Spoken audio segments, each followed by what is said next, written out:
Austin, how are you? Good, Dad. How are you today? Good. I see you got your Broncos shirt on. Did they win or lose? I didn't get to watch them. They lost, but still supporting them no matter what. I like it. Well, we're excited to have another great guest today, Austin. And today our journey takes us inside the heart and mind of a lifelong educator. He's invested 48 years of his life walking alongside the youth of his community as a teacher, coach, athletic director, assistant principal, and superintendent. But this is a story of one man's journey of faith, trust, hope, and healing. My name is Ken Karcher, and I'll be your host. And alongside me today is my son, Austin Karcher. And we would like to welcome our guest, Ross New, to Awaken Kingdom Culture, where hearts and minds come alive, one story at a time. Welcome, Ross. Well, thank you. I'm excited about being here. We're so excited to have you. And Ross, so let's jump right in. And if you wouldn't mind, take us back to your growing up days when you were just a little one growing up in the new home, and tell us about your family.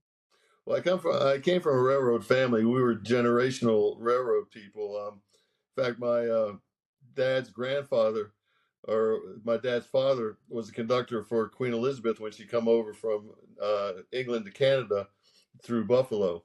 Wow. And so our generation of boys were the first not to be involved in the railroad. So I got an education. We grew up in a very strong Christian family, which was a tremendous influence on me.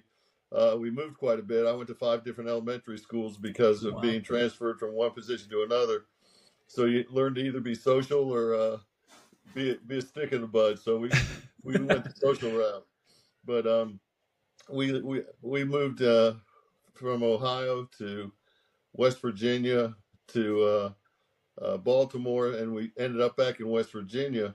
And that's where, from 6th grade through college, my family lived. And then I started into teaching and coaching and education. Ross, did you say you had siblings? Yeah, I have 2 older brothers. I was the baby of the family. And how was that growing up with the big brothers? Did they punish you at all? Well, my oldest brother is 7 years older than I. He was a good athlete. My middle brother didn't care for athletics, but he was a real, just a good older brother that taught me how to drive and was there for me all the time. So luckily it skipped in between generations. So do you have a favorite childhood memory, Coach? Well, it was funny because my oldest brother, Scott, really enjoyed athletics, and he got me involved in it. And I remember when we were in Shadyside, Ohio, that we had a little incident with some kids picking on me and that kind of stuff. So I sort of walked away. So I went up to the house crying, and he took me back down there in front of the boys and said, "Now you're going to have to fight him." So, so we learned to get tough one way or another.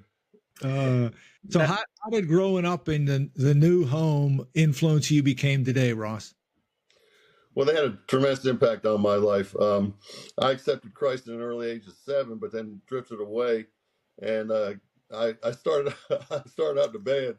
And then when in 7th or in 9th grade, when I was 185 pounds, I said, do I want to do clarinet or do I play football? Because I think I could get introduced to more people and girls if I play football. So I came up to clarinet and got involved in football and wrestling and track. And so that had a tremendous impact on me. And when I was getting ready to graduate, I had several offers in wrestling and football to state colleges, Marshall, Kent State, Morehead University. But my parents were really concerned about my spiritual life. And so I went to Taylor University and played football and wrestled at Taylor. And met my beautiful wife of 47 years. And she was a tremendous impact on me because I was starting to drift away, not having a real good relationship, but getting to a Christian college and meeting a Christian girl was really the first time I had a serious relationship with, Jesus. And we're gonna get back more to that sweetie of yours in a little bit here. But Austin, you want to go with? Yeah. So can you describe your relationship with your dad growing up? His job was very demanding. he started out as a mechanic on the railroad, and then he went to general foreman where he was on call 24 hours a day, 7 days a week. But he would make sure that we'd always go to church. He was very structured on our spirituality, so we would go to church regularly, and then he'd go back to work. Um, just a super supportive person, very hard nosed person, but that was the era that he grew up in, through the depression and everything, and really instilled my work ethics that we had, and made sure our boys, if we were going to work, we're going to do a good job. But when I grew up in Huntington, West Virginia, Taylor was 6 hours away, and he would drive every Saturday morning to Taylor to watch me play, take me out to dinner, and turn right back around and go back to work. Wow. So he was just a real dedicated person to make sure that, he was there for us. Did you have a memorable conversation that you had with him that sticks in your mind? We had several conversations. I'll never forget when I had a tendency to be a little smart alecky, being the youngest. And we had an incident where he loved cutting the grass, and he had to have a push mower. And so he's out cutting the grass. He's out to try to crank it. It won't start. Now he's a mechanic. And so I walked out and go, "Well, you think it's out of gas?" And he looked at me, and then he said, "Get the heck out of here." So I walked away, and he said, "I'm out of gas." So it was a little bit more explicit, but that was the point he got across.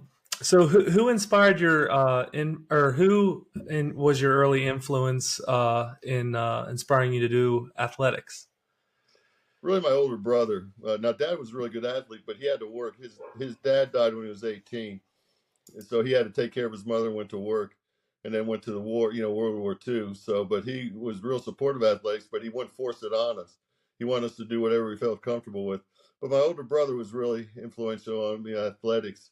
He was a basketball player and ran cross country, played lacrosse.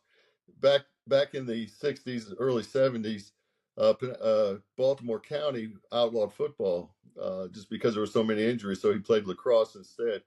But he was the one who was real active in helping me get involved in athletics. Did you have any dreams or heroes growing up? Well, athletically, I always liked Bob Kuchenberg and Larry Little. Miami Dolphins. Yeah, because I was just impressed with their toughness and things like that. But and I never played offensive line in college. I was recruited as a fullback defensive end, and then when I went to Taylor, that's when I started playing in the offensive line, and that's when I started really paying attention to the Miami Dolphins and their offensive line, because they were smaller type linemen and shorter, because I was only 6 foot, and I wanted to try to play pro football, but I was too short and got injured a couple times. So, but I always looked up to those type of individuals. Now, tell us a little bit more about your high school career. What all sports did you end up playing, and who was probably your greatest influence in high school, and what was your favorite sports memory? Well, I grew up. I played football. I wrestled, and I ran track. We just ran track to get in shape for football, but our coach had a policy back then. It was 10th, 11th, and 12th grade. So unless you were really outstanding, you wouldn't really play until your junior, senior year. And so I was defensive end most of the time. Sometimes defense tag, a little bit of fullback. But the best one is when I had an interception as defensive end that turned the game around against our big crosstown rival. And so that was one of the reasons that some of the scholarships started coming in and everything else. When you already said to us a little earlier that you decided to go to Taylor with, I guess, a great influence from your parents. Right. Did you wrestle and play football at Taylor? Yeah, I did. I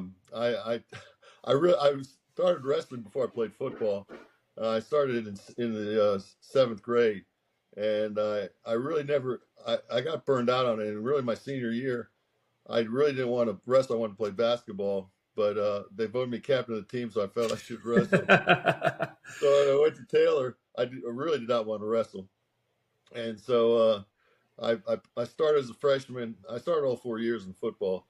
and I started as a freshman. And then the wrestling coach kept trying to get me to come out. So I went out and he said, well, I was playing ball my freshman year about 228. And he said, I want you to wrestle 190. So I went, Oh, I don't think I want to cut that. So I didn't wrestle till my junior year. And back then they had the state, little state before. So their heavyweight got hurt. So I finished football on a Saturday.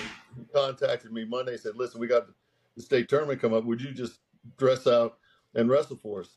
Well, I ended up taking fifth in the state. So I ended up staying out. But it was so bad that I qualified for nationals.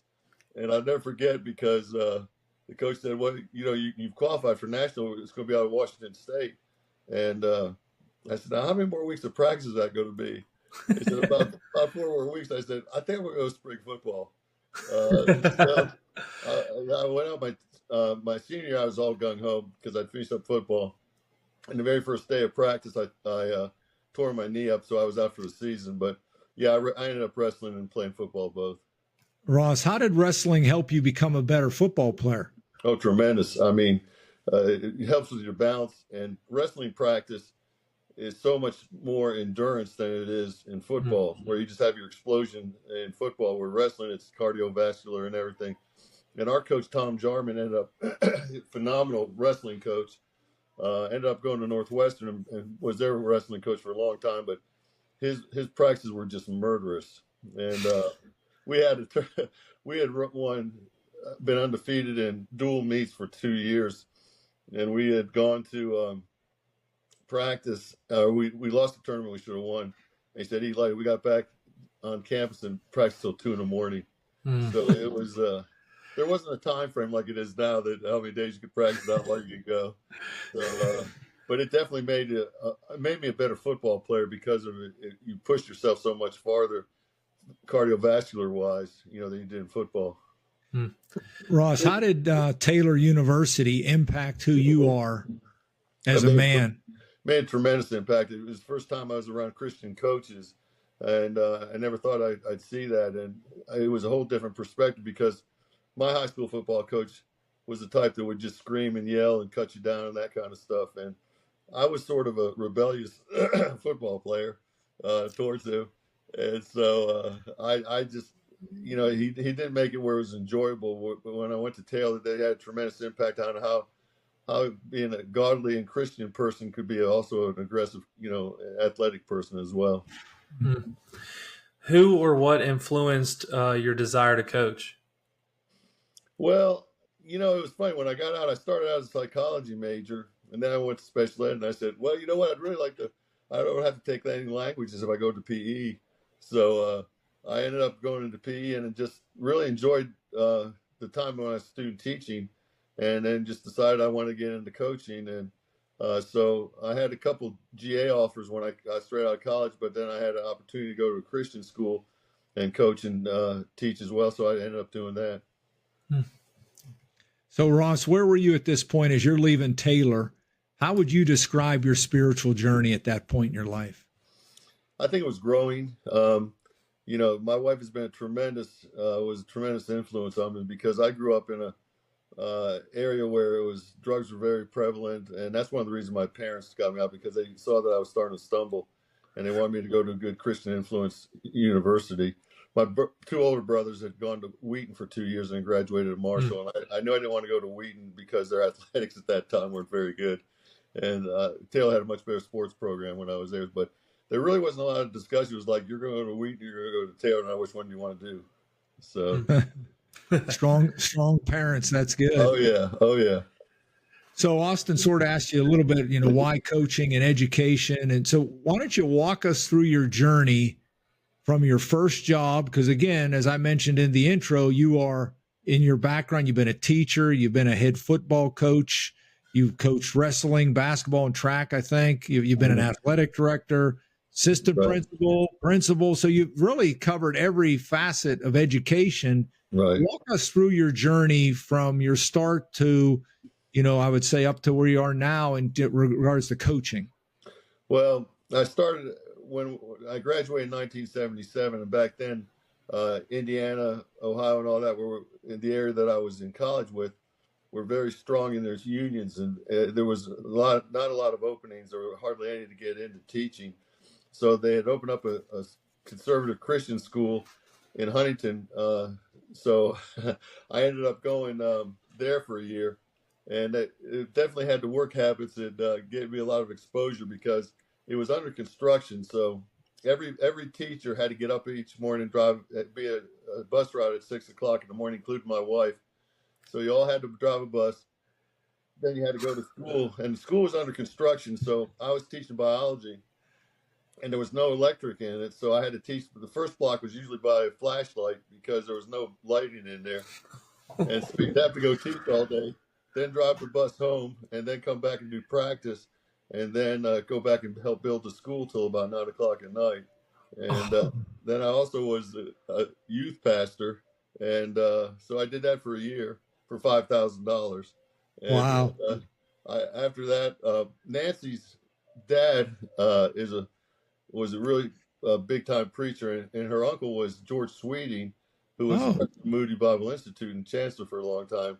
So there was a Christian school down in St. Petersburg, Northside Christian, and said, "Hey, why don't you come down here, and we can teach and coach." And so I was able to get into being a pretty have a good experience with football down there, and teaching and coaching.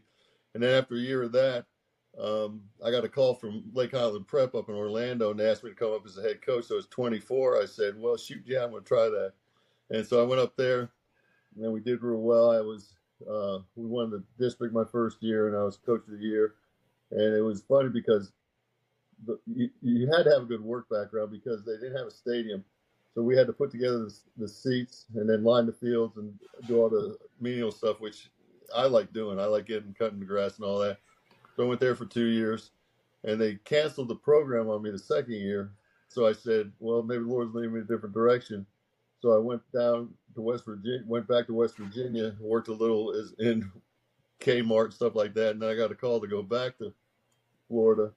And I was still in a Catholic, St. Pete Catholic, and I coached there, was a head track coach, and helped with basketball. And then from there, I got into public school systems in Pinellas County. And I was assistant coach there for 5 years. And then the 6th year, they asked me to be a head coach, take over Osceola High School. So went real well. We went 10-2. And back then in Pinellas County, they had if you did real well and you had an administrative degree, then they would move you into administration. So the last day of school, the principal comes up to me and says, "Have you have all your paperwork in?" And usually it took about 2 years once your paperwork is in to get placed. And I said, "Well, John, I still want to coach." And he said, "Well, just put your paperwork in." So I get a call next week saying, "We want you to come in for an interview." And then so I went through that process. And then next week they called me and said, "Well, we're going to put you as assistant principal at Kennedy Middle School." So I was out of coaching for a year, and I did a year in middle school. And then told the principal, said, "Listen, I really want to go to high school." So I went to Clearwater High School. And then I really missed coaching because in Pinellas County, you couldn't coach and be a administrator. So my oldest brother was the chaplain for Liberty County Schools in Georgia. And so he had said he was the liaison between the school system, Liberty County, and Fort Stewart. He said, "You need to come up here and check because you can do both as administrator and a football coach." So I went to Bradwell Institute as the assistant principal, athletic director, and football coach. And we won the region, went to the quarterfinals. And it was a very rough school because they started a second school, and it was pretty rough clientele. And with 4 kids, my oldest was getting ready to go into 9th grade.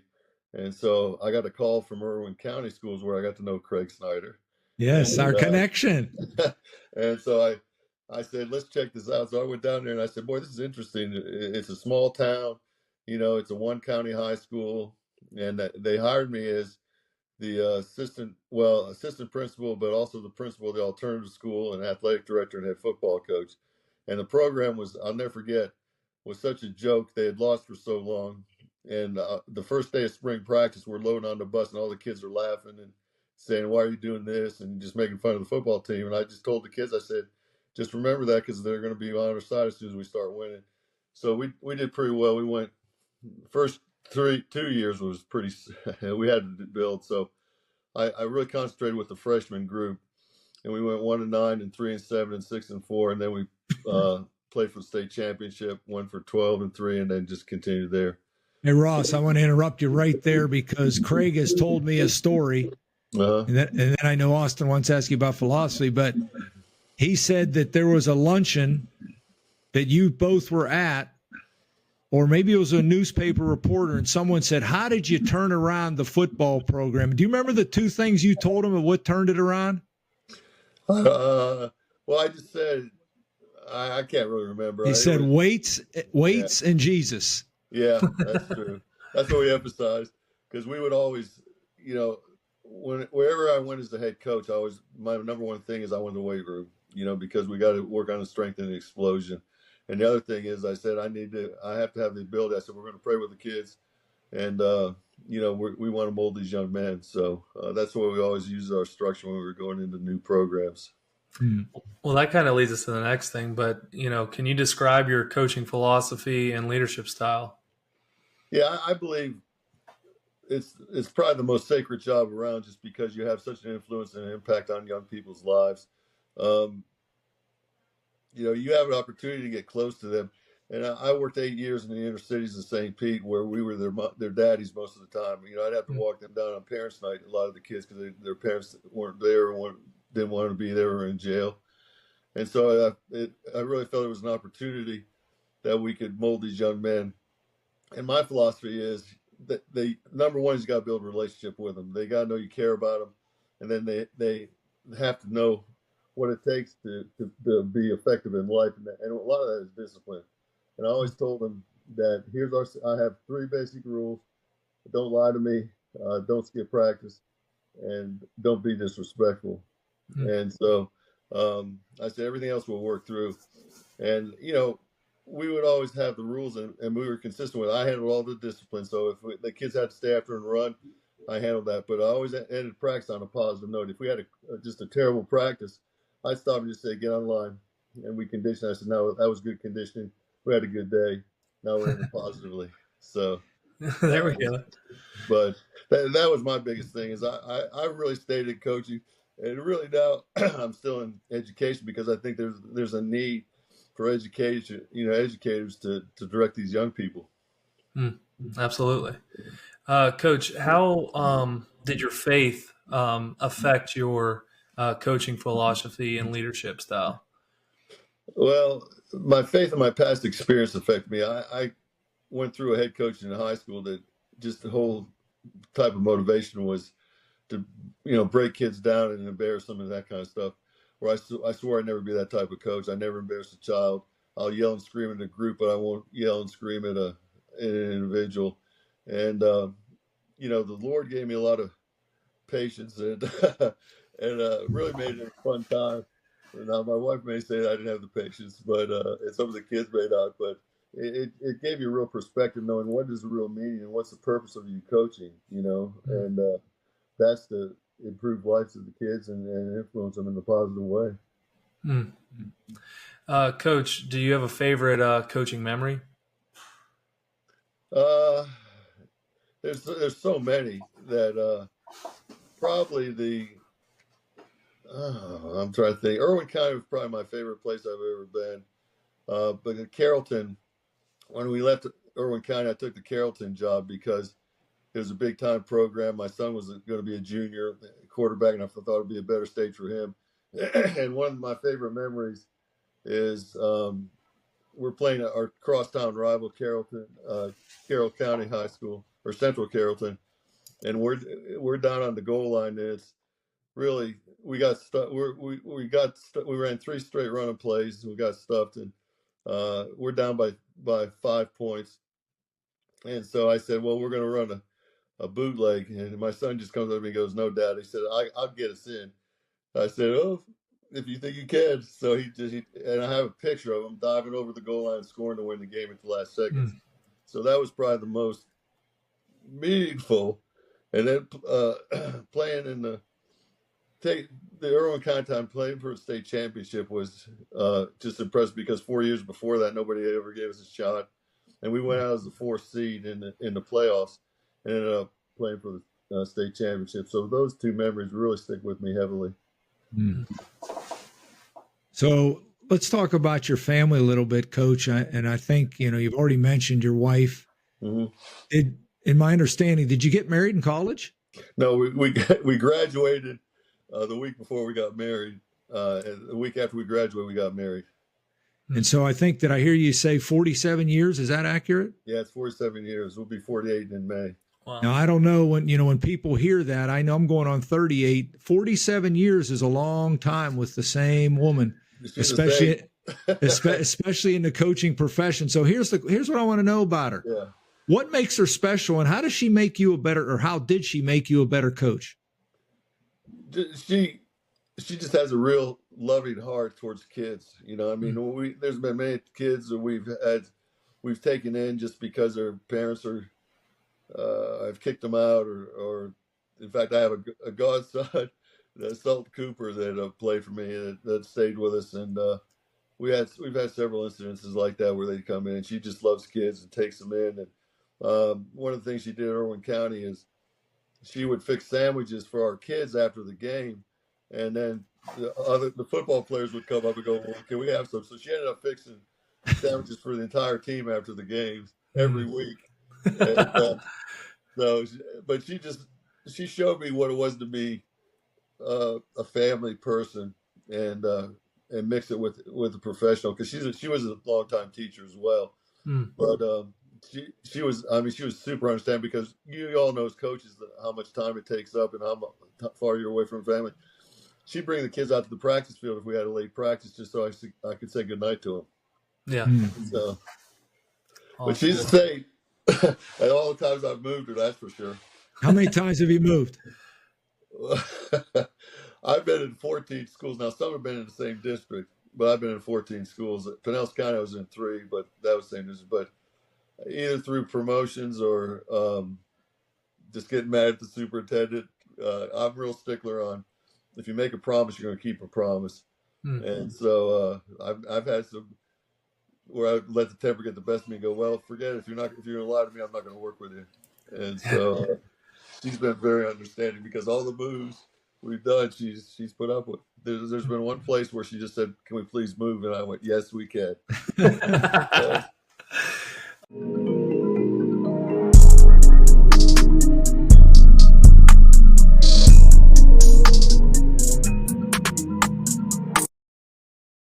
Let me interrupt you for a moment. I'm grateful for the opportunity that I have to do this podcast with my son, Austin. For the last 10 years, Austin and I have had many intimate conversations on his drive home from work. Some of these father-son conversations have been lighthearted, while others have been very deep and emotional. Over the Christmas holidays, we decided to start a podcast called Awaken Kingdom Culture, where we invite our friends to share their life-changing stories with you, our listeners. This podcast is done under our nonprofit, The Win Awakening, a sports ministry network for coaches, athletes, and those who lead. Our vision is to awaken hearts and minds, one story at a time. Our mission is to encourage coaches and athletes and those who lead to live from a place of victory, regardless of success, records, or the scoreboard.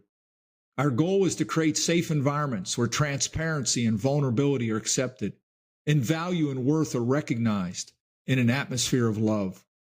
Right in the middle of your mess, I'm reminded daily that the most important person of my day is the one in front of me, and that one matters, and that you are the one. WinAwakening.org is our website. I encourage you to visit our website, where you can encounter the good news of who you are in Christ and what you already possess and how to live from it.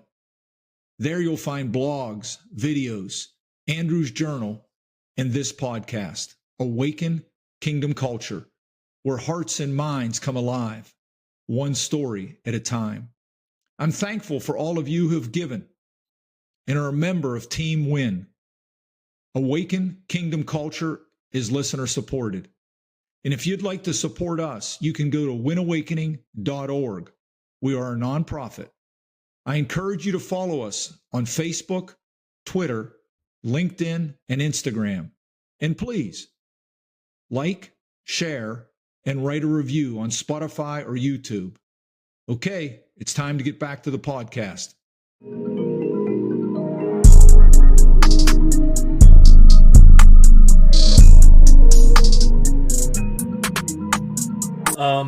What would you tell coaches of this generation about balancing the home and this profession? I would think that you have to have family time. Some of the things that a lot of head coaches do now is they work their coaches 7 days a week and ungodly hours. My thing is you got to give them a day off, and you have to give them an opportunity to go to church. So if you're going to meet on Sundays, need to meet after church time. But the biggest thing is be sensitive.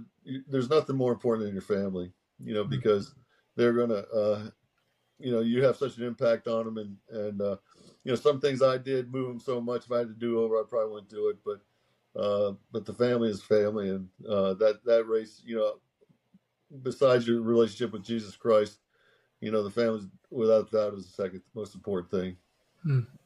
Tell us about your kids. I know you mentioned a little bit about your son, playing for you, but tell us about him. Well, my oldest is played center for me as an all-state center, and he is a CPA now. My next oldest, Jeremy, played quarterback for me, and he's a head coach at Heritage High School up in Catoosa County. Jessica's my daughter, my only little girl. She teaches kindergarten in Berrien County. And then Jamie, my youngest, teaches and coaches at Lowndes County High School football. Okay. And so the three of them are in education. I guess they didn't learn by Daddy's mistakes. They decided to do it. Man, Ross, when I hear you talk, I feel like you're describing my son, Austin. His wife's a kindergarten teacher. He's been bouncing around America as a coach, and with my crazy profession, it sounds similar, don't it, Austin? Yes, very similar. Absolutely. Yeah. Well, I feel bad sometimes because my oldest is the only one who graduated from the high school he started in. Jeremy went to 2 high schools, Jesse went to 3, and Jamie went to 2. So that's the only thing I regret is moving them so much, but they seem to have adjusted well. Every one of us, Coach, we moved for our senior year. So I moved from Virginia to Georgia, and my sister went from Georgia to Ohio. My other sister went from Ohio to Michigan, and then my youngest brother went from Michigan to Mississippi. So, yeah, I get that moving around and the challenges there, but once again, I wouldn't change a thing. Yeah, well, they all were good kids, and we love them, and we're real close. I talk to all the kids at least once a day. So. Yeah, that's how this podcast got started. Ross, Austin and I would talk after school every day, and his other 3 siblings said, "You two need to start a podcast." And here we are. We never would have dreamt it. That's great. Well, Ross, tell us about life today. What are you doing right now? Are you coaching? Are you administrator? And then, if you wouldn't mind, you shared with me off the air that you're also battling some personal things in your own health of your life. So tell us about what life looks like right now for Ross New. Well, right now I'm deputy superintendent at Berks County Schools. I retired in 2017 full-time. I ended up being the principal at Cook County High School, and I retired from that and became director of operations at Thomasville City Schools. And then I went to Berks County High School, where I am currently now, and I'm the deputy superintendent and HR director, which I'm doing part-time now. I've got a great superintendent. She lets me work my own schedule out because I am diagnosed a year and a half ago with stage 4 colon cancer, which is metastasized into my lymph nodes and into my liver. But the Lord's not done with me. They gave me 6 months. I've been a year and a half. But God put some real people in my life that directed me on where I should go, because where I was initially diagnosed, they gave me 6 months. And then they put people in my life that directed me to go to MD Anderson down in Jacksonville. And since then, they put me on immunotherapy, and the cancer's out of my lymph nodes, and the tumors in my liver have gone from quarter-sized objects down to pencil head subjects size. So God's really been blessing me, and everything that's going on. Ross, let me ask you, because I'm sure there'll be some people on this that will listen to your story today and will be able to relate. They may be in the same situation. I'd like to ask you, when what went through your heart and mind when you heard them say you're going to have 6 months to live, and then how would you encourage our listeners of how your faith helped you walk that out? Well, it was a shock because I thought I had a gallbladder problem, and when they came in and diagnosed me, you're just sort of in awe. And then it was really funny because while I'm in the hospital, a nurse comes in and she said, "This is my first day of work." I said, and we really prayed about it. We said, my Jeremy, who's a head coach up at Heritage, had some friends that went to MD Anderson and extended their life a long time when they were giving up terminally. And I was really praying about, should I go to MD Anderson or should I stay in Tifton because of the rehab and stuff like that? And as soon as I got to praying, a nurse came in the room, and it was her first day at work. And I said, "Let me ask, where did you come from?" She goes, "Well, I worked at MD Anderson." I said, and she said, "No." She said, "The only reason I'm coming here is because I don't want to travel so much." I said, "Well, how are they?" She said, "They're the best there is." Wow. And then the next day, the gastroenterologist comes in, and he said, "Well, I'm just subbing." I said, "Well, let me ask you something, because you're in this Tift regional area. If you had to pick a cancer center, without doubt, it'd be MD Anderson." And so I went, "Well, Lord, you just told me where we're going to go." So I got on the phone right away, and they said, "Have you checked out of the hospital yet?" I said, "No. Once you check out, get in the parking lot, call, and we'll set you up." And so it's the Lord just really put, like I said, put people in my life that I needed at that time. Coach, how have you experienced Papa as you've navigated the highs and lows of this journey with cancer? Well, I look at it as rehabbing like you would do from a knee injury. I still work out. I try to hit the weights 3-4 times a week and get on the treadmill 3-4 times a week. And they say that's one of the reasons I'm doing so well. But I believe God really has His hand in this because, and my wife has been. She said, "We're not giving up. So if I get down," she's like, "Well, don't be. We're going to get through this." And it's been the success I've been having. With it. I feel good about it, and I feel the Lord's not done with me. So, we'll just see where it goes. Awesome. Austin, you want to jump to legacy? Yeah. Coach, what has been the most significant moment in your coaching career?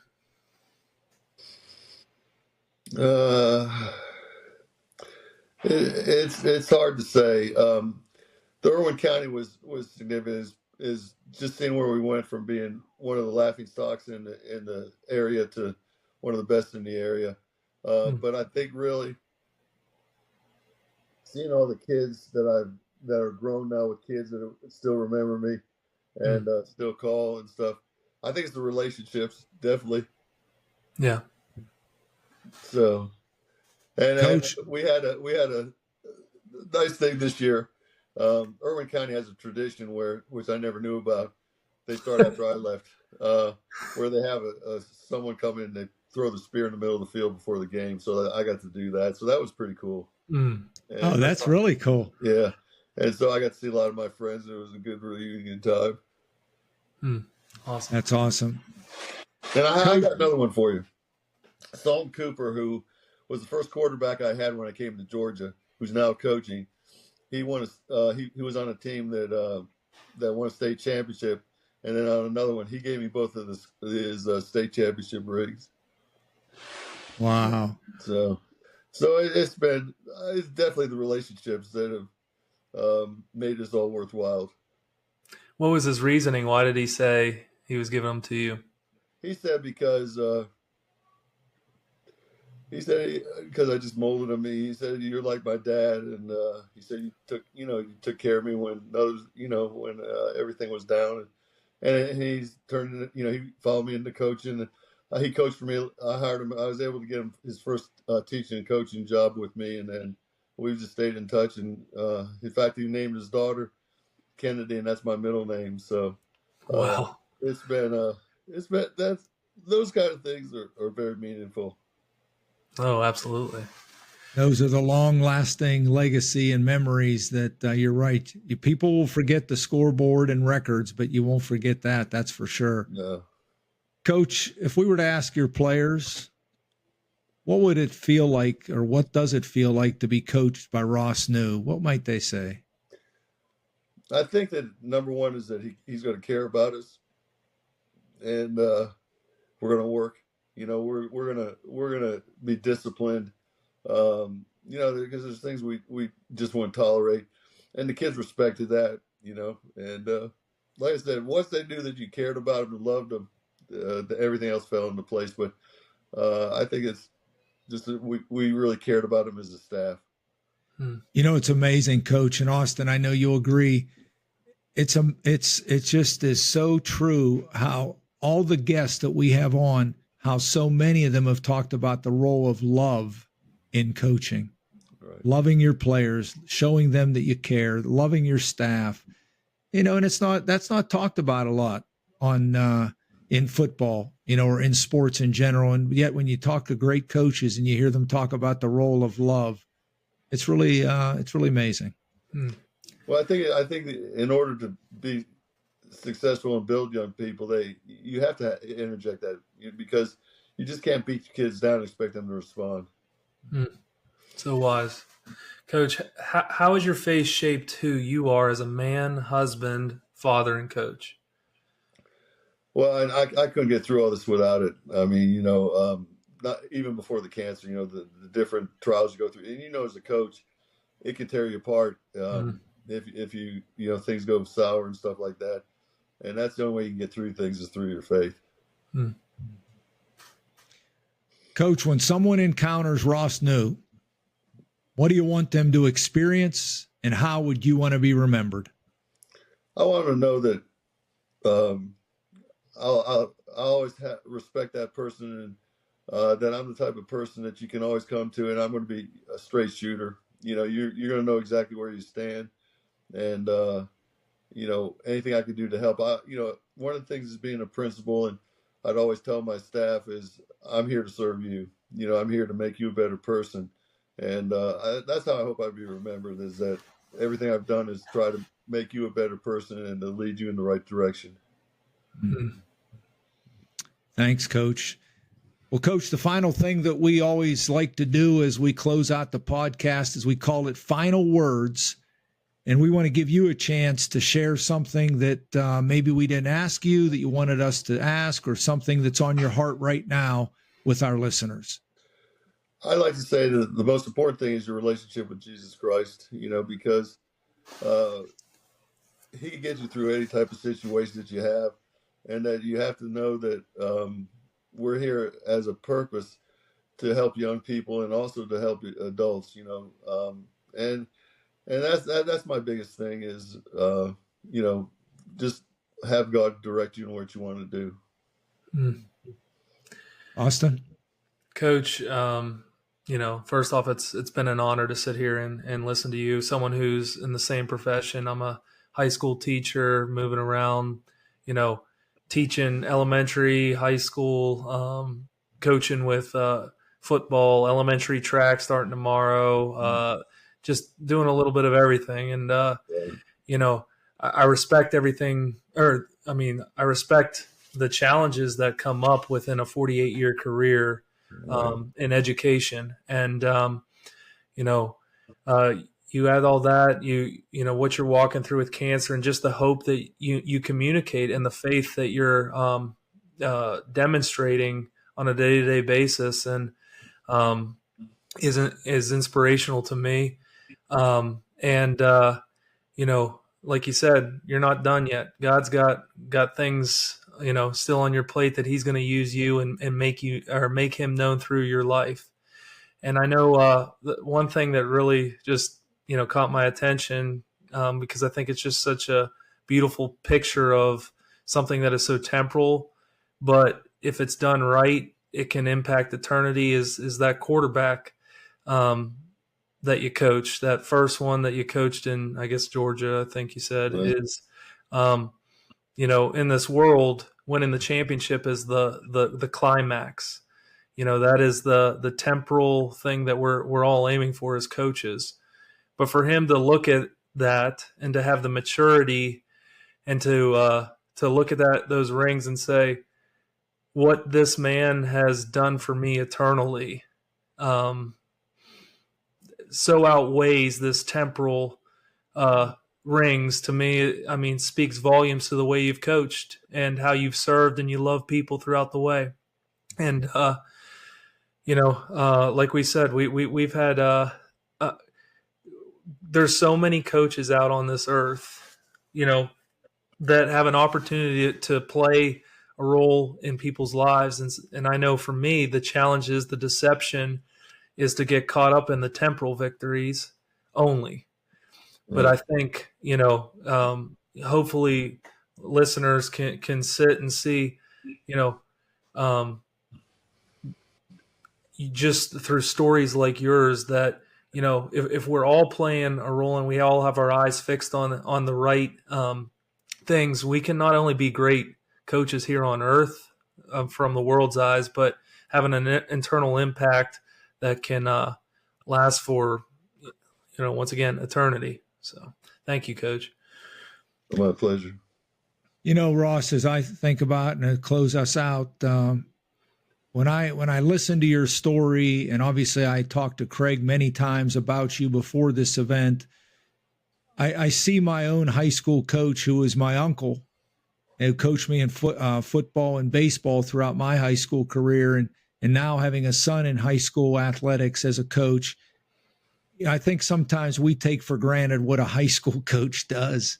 Right. I mean, all the hats that you wear, forget about, you also were a principal and an athletic director and assistant superintendent. I mean, those are even more to add into your plate. But just to think of all that you do to help allow a program to even exist, cutting grass and doing equipment and doing players' laundries. Mm-hmm. And when I hear that from your voice and you tell us about your teams, I just think, that's a beautiful picture of what a kingdom coach looks like. Austin and I spent a lot of time on our podcast talking about what's it like to coach from the kingdom. And kingdom coaches, they understand their identity. Kingdom coaches think transformationally, not transactionally. And that's what I kept hearing from you in your story with the players. And, you really cared about them, and still to this day, and that's why they're coming back to you. And you're able to understand the heart of a player. It's not just about what they do, but it's really hearing what is going on in their heart. The way you see players, you see more than just their performance. You see who they really are, and your ability to, speak what we call greatness or life into people. Because the word we all know as coaches, words matter. How we communicate to one another, our staff, our players, is very important. So when I hear the name Ross New, now that I've met you, I think of a perfect picture of what a high school coach looks like and the impact and role that they can have in someone's life. So, Ross, thank you for your time that you've built into the lives of those young men that you spent time with. We praise God with you for how he is extending your days and to show that he is in control of your life. And we know that with the time that he continues to give you, you will continue to touch those that you encounter on a daily basis. So Austin and I, Ross, want to thank you for sharing your story with our listeners at Awaken Kingdom Culture, where hearts and minds come alive, one story at a time.